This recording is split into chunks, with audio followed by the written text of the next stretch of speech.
Hey everybody, I'm Jesse, And I'm Addie. and we just finished watching Civil War. This movie is directed by Alex Garland, who I most notably know him for Ex Machina, which is one of the movies that got me interested into A24, so I knew this film would be impactful. The main premise of this film is pretty simple once you cut away some bits and pieces. It just follows a group of photojournalists who are on, I guess, a road trip per se, A journey. to interview the president in this trying time for the nation, to say the least. And it kind of gives a sort of dark tourism vibe as they're going through the war torn country. Yeah.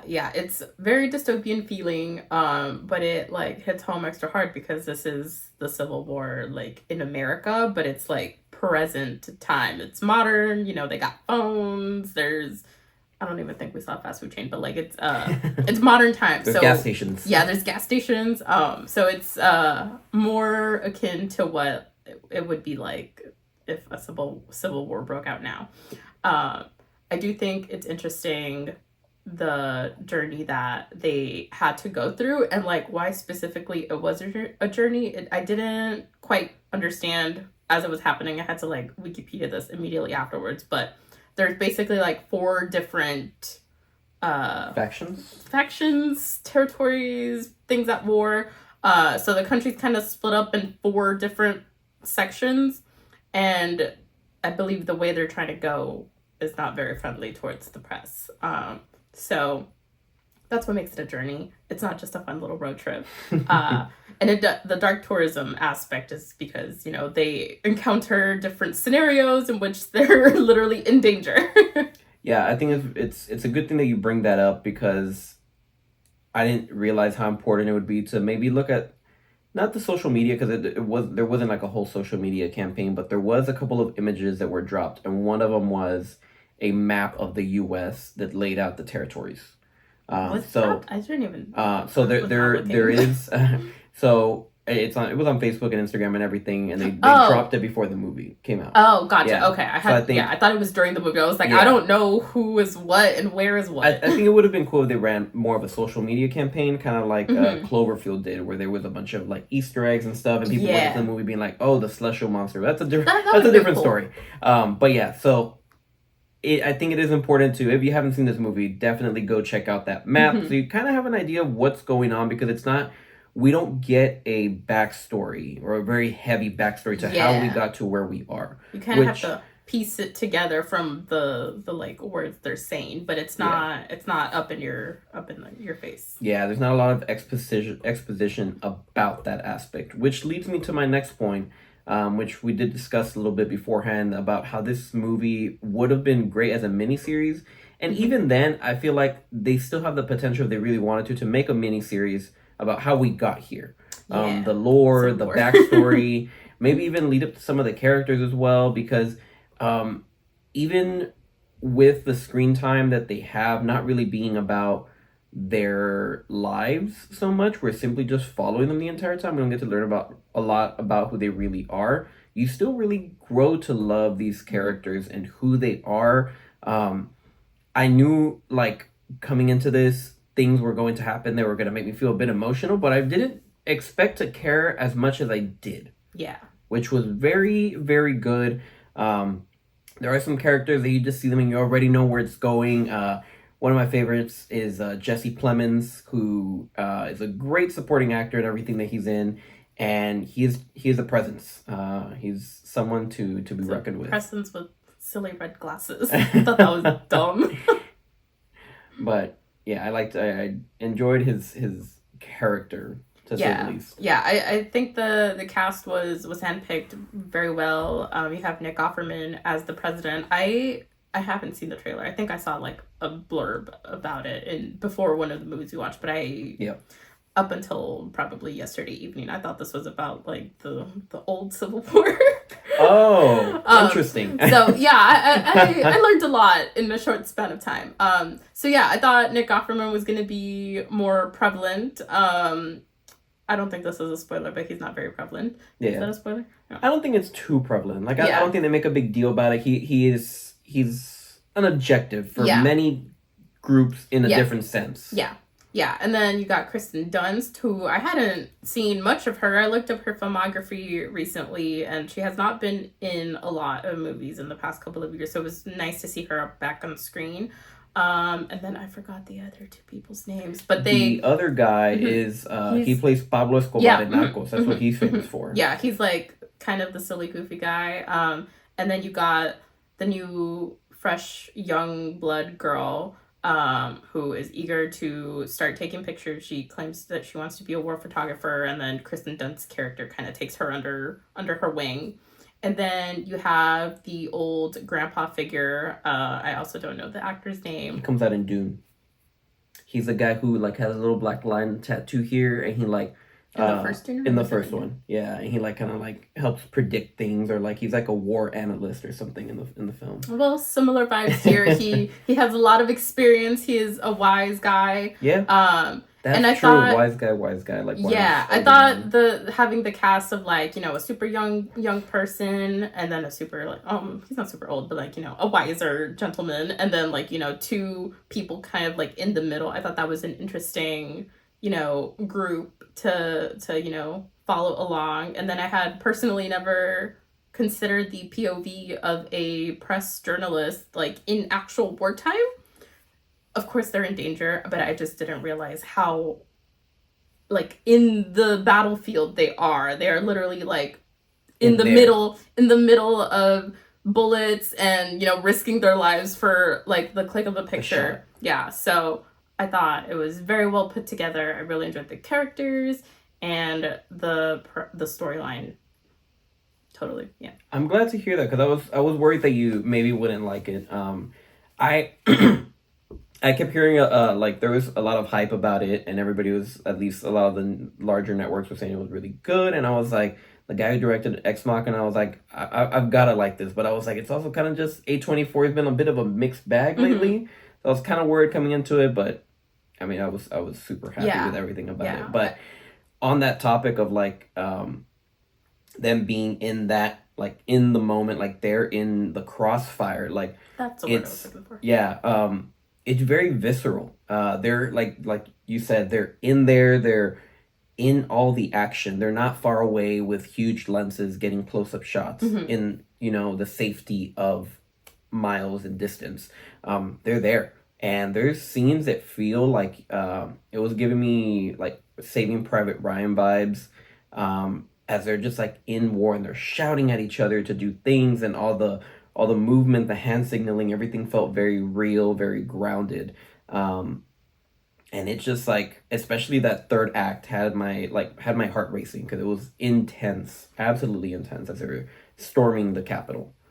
But amazing scenery to just to witness on the big screen. Yeah, and the entire time, or maybe not the entire time, maybe like the second and the third sections, the new girl, she specifically does like film photography. And so when she's taking pictures, like the screen flashes on with like, a still image of like what she would have captured, or like what her image would have been. And I thought that was pretty cool, because there's a pivotal point at the end that I will not spoil.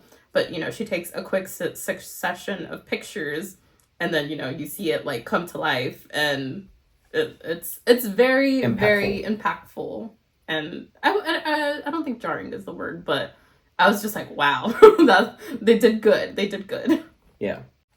And on the topic also about like press journalism, obviously like they're photojournalists, like that the whole movie follows them exclusively.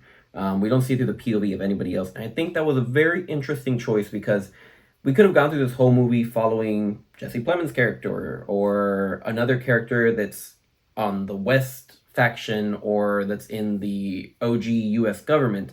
But by throwing into the mix press and following them, we get to witness this in like an unbiased point of view. You get me? So we're walking in not really knowing like, whose side are we on? Who should we even be rooting for? But that's not the point, really. So the point is, we're following them and seeing it through their eyes. And throughout the movie, we get to learn about how they, as photojournalists, feel about war. And it's a very interesting take, because most people are immediately like, oh, well, what side are you on?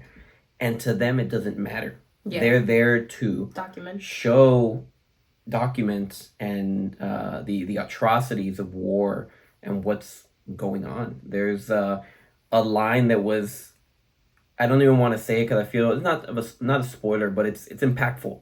If you remember this line that said like somewhere at, like midway into the movie, it then connects in the end, and you're like, wow, like it comes full circle. A single quote regarding war photography. Uh, What was it? I'll tell you after. I was also thinking about a quote, but I didn't remember the entire quote, so I didn't even want to bring it up. But I was also thinking about a quote. I'll tell you after the video. Tell me now. Don't cut it out. Leave them in suspense.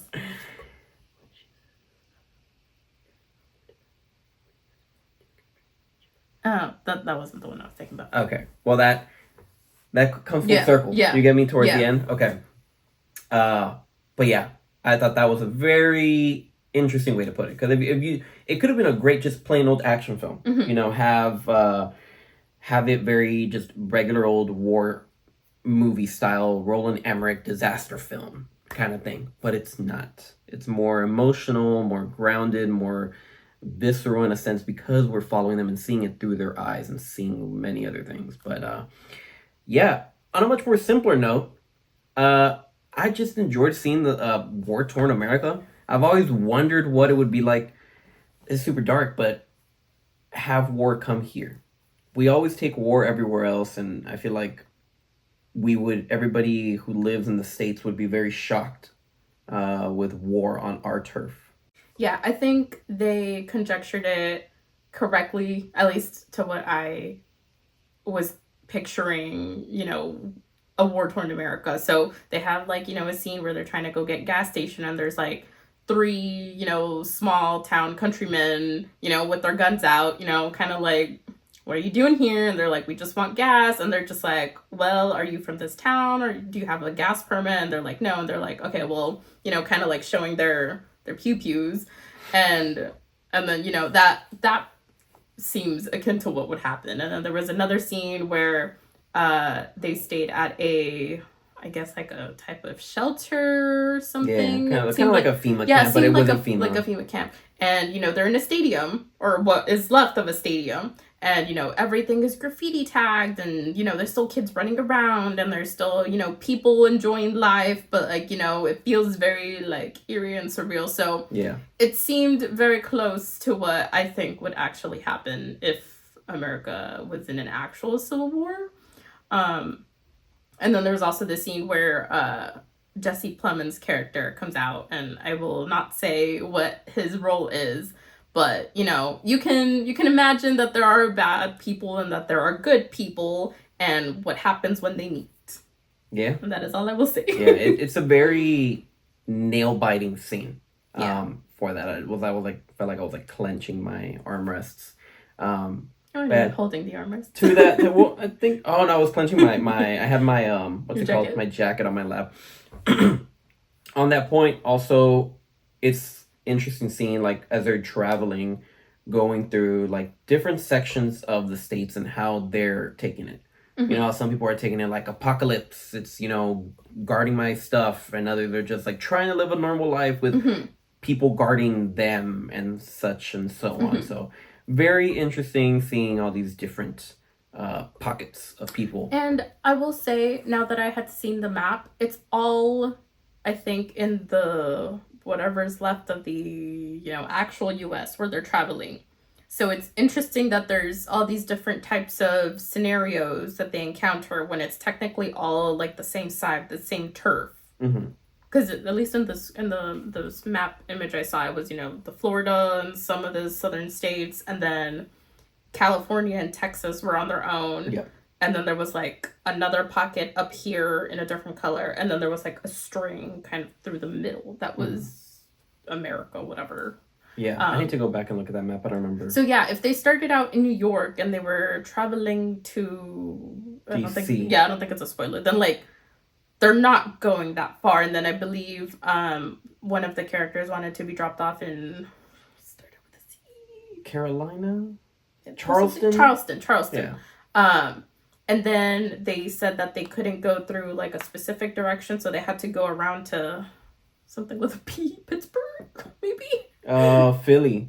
Philly, maybe. Yeah, he So yeah. mentioned Philly. Anyways, from like New York to Washington, like, you know, it's not that roundabout of a drive. So they kind of, you know, went down and then went a little bit to the left.